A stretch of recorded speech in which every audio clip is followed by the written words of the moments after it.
Wala na ba kayo magkataluan class? Wala na po. Salit tayo. Kita na ba ka sa video? Makinig. May gawain tayo class. May mga Saba, kita dobing, palimura ko. Sige, i-kuan sa na. Bawat pag-uusap class ay may kita nito. Mari mo kang kapalit ang unang pag-uusap. Ano? Ang binigay mo kay... Dali lang.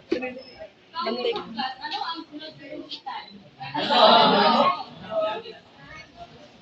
Sa pangalawang kamusta? Mari mo bang basahin din ito? Ano mga nakain mo, ang karawan mo? Ano ang sunod-sunutan? Ano?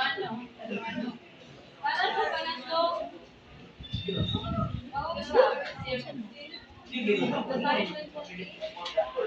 sino ang mga kasama mo? Ano ang sinusulitan? At sa pangapat ng pag-usap, basahin mo ano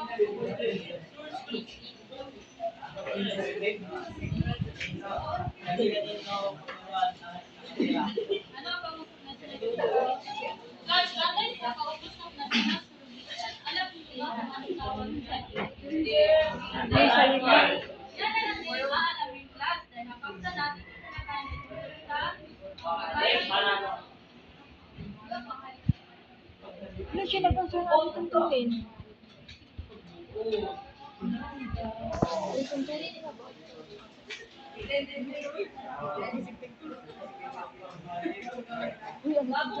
class ay may layunin tayong dapat hindi.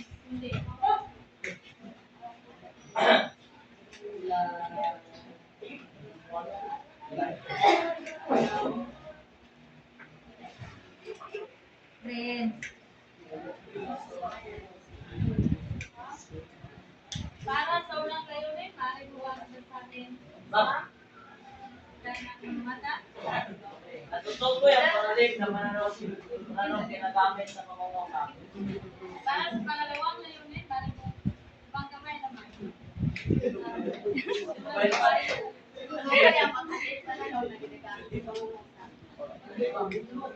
Sa pangatlong layunin naman,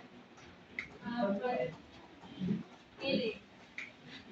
Nakapag sa dula ng sa sitwasyon gamit ang pag-alin ng panagawa sa pang-araw-araw na pag-ibig sa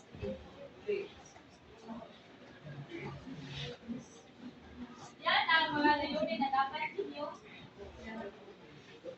So, bago ang lahat ay alam ba ninyo guys kung ano ang panghalip na pananaw? Yan ang ating aalamin guys. Ang panghalip na pananaw, basahin na sabay-sabay ang kamugan.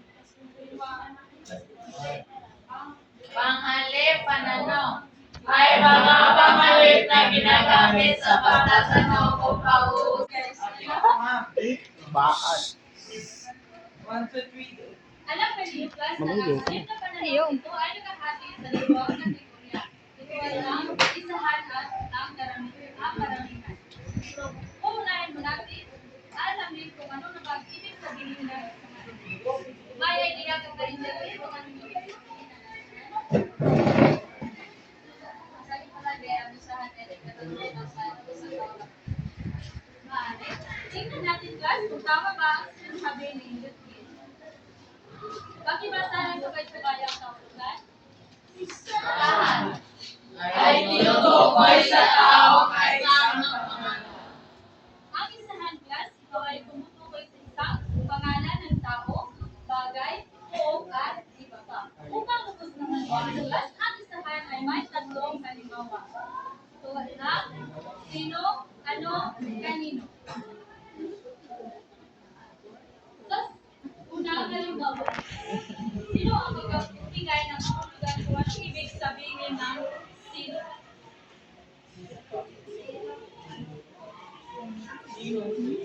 May idea ka ba yung guys? Ayun mo. Wala?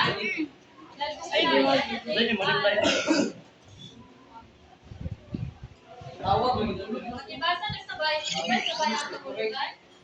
Sino ay ginagamit ko ang inaasahang sagot ay tutukoy sa ngalan ng tao, bagay, hayop at iba. Halimbawa, sino ang aking kaibigan?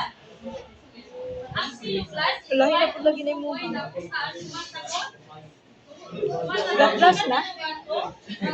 Mga ngalan ng tao, bagay at hayop. Batay sa halimbawa, sino ang aking kaibigan? Ano ang kanyang tinutukoy? Bagay, tao, o hayop? Tao. Ilan hayop? Batay sa halimbawa, class, ilan ang tinutukoy? Isa, dalawa, isa. Para naman sa pangalawang halimbawa ay ang ano. Basahin ang sabay-sabay ang Ano? Tinutukoy na ang pag-uusap tao, hayop, lugar, pagkain. Halimbawa, ano ang pangalan ng batang iyon? sino sa inyo ang makapagbigay ng isang pag-uusap na gamit ang salitang ito? Ano? Ha? Pakita yun? Hindi. Ano ang salita ng kanyang ginagamit yan? Ako ma'am, ano, relax. Batay naman sa panghalimbawa, ano ang salita na ginagamit? Ito ay ang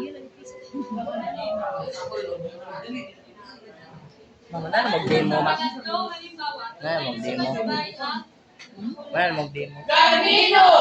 Gumagamit sa pagtatanong tungkol sa bagay, tao, hayop, gawain, katangian, panahon, at Wala, sila sa bayan. ang kaninang class ito ay tungkol sa pagtatanong tungkol sa bagay, hayop at katangian ng isang tao at iba pa. Para sa unang halimbawa, basahin ang sabay-sabay. Halimbawa, ano ang pangalan mo? Batay sa halimbawa, class, ano ang tinutukoy mo? Ano ang ginagamit ng salita? Ano? Sino ang makapagbigay ng isang pag-uusap na gamit ang salita kanino? Kanino?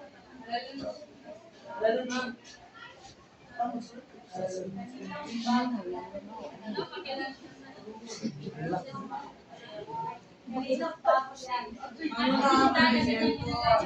Kanino? Wala na ba kayong magkatanungan class tungkol sa Wala na, ma'am.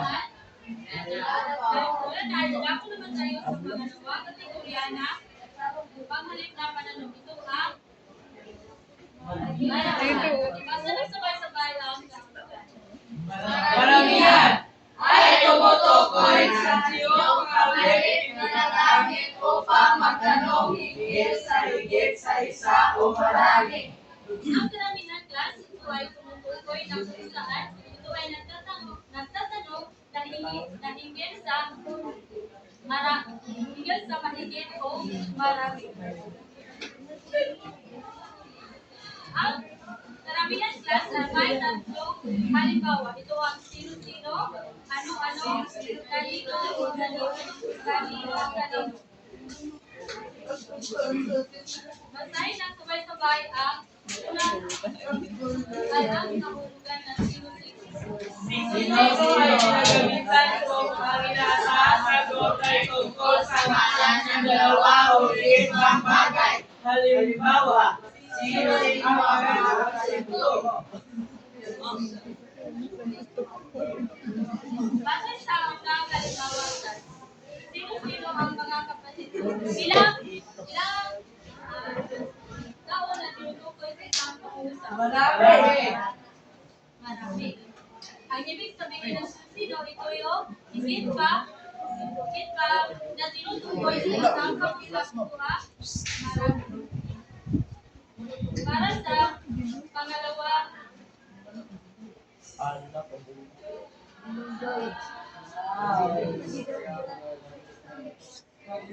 basahin ang sabay-sabay ang kamugan. Ano-ano ay tumutukoy naman sa tiyak na bagay, hayop o lugar. Halimbawa, ano-ano ang mga paboritong lutunan? Ngayon na, sino sa inyo ang magkapagbigay ng isang pag-usap na gamit ang ano-ano? Sino ang magkapagbigay ng pag-usap na gamit ang ano-ano?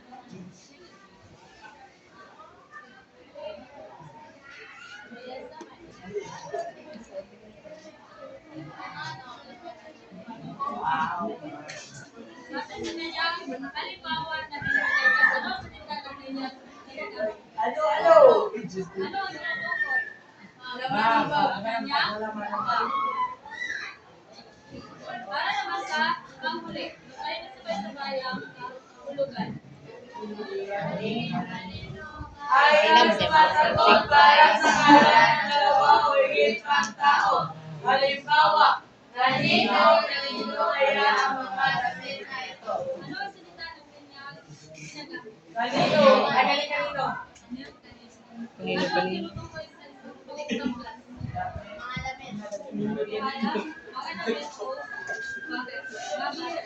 Sino sa inyo ang magkapagbigay ng isang pag gamit ang kanino class?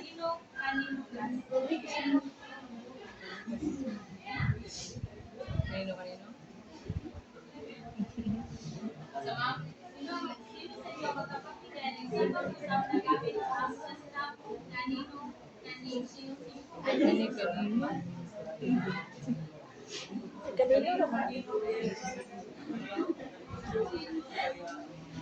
Kanino kaya ang mga damit yan? Ay, Kanino, kanino? kanino kaya ang mga damit yan?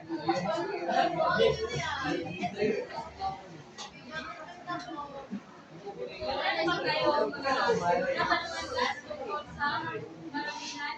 Opo! Wala na ay, papagansin ko kayo sa Papagansin ko. maramihan. 1, 2, 3, 4. 2, 4, 2. 3, 4, 4.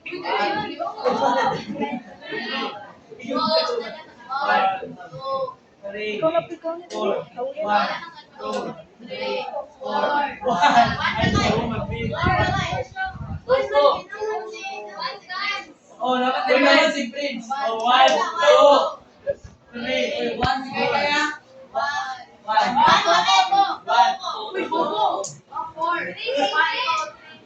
Uy, hindi ka din, hindi ka din. 4, bisan. 1, 2, 3. 4, tingnan. 1, 2. Sige, gawa na. Sarap sa tahun dito, 30. Oh, leader sa tuwa. Asawa. 215? 230 din.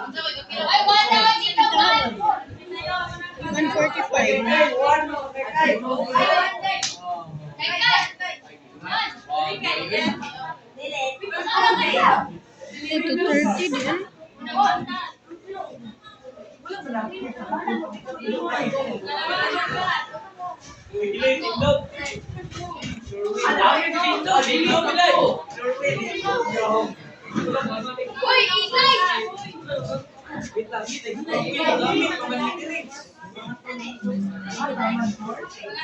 Ay, pangatlo eh.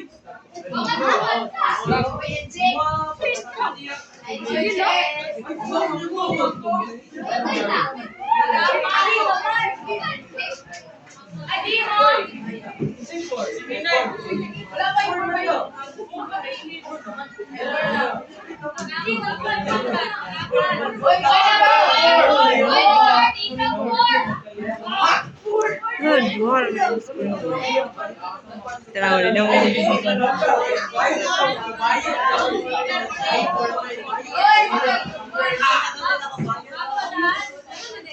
Magdayang ko. Panuto. Papagaling ko kayo sa anak na pangkat. Bawat pangkat ay magsasalula. Kayo kami makakatalim ng tanong. Narito ang inyong eksena. Bibigyan kayo ng mga ito upang maganda. Unang pangkat sa palengke. Ikalawang pangkat mag-aaral sa loob ng klase. Ikatlong pangkat masayahin maghanap. Ikapat na pangkat sa bahay. Ang mahalayan, magkakailangan ang pamalit na pananaw. Pwede ang puntos, basto paggamit, 10 puntos. Iwala sa sarili, puntos. Koredo, 5 puntos. Kabuuan, 10 puntos. Mandarin ko ma.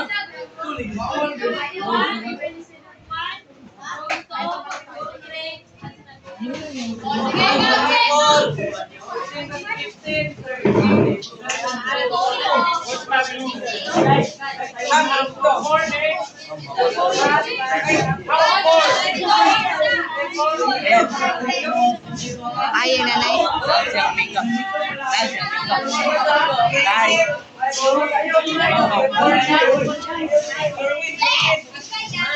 Oh, mungkin segitiga.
Sunset.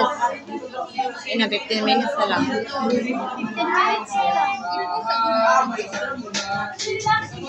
Wala na, like, so,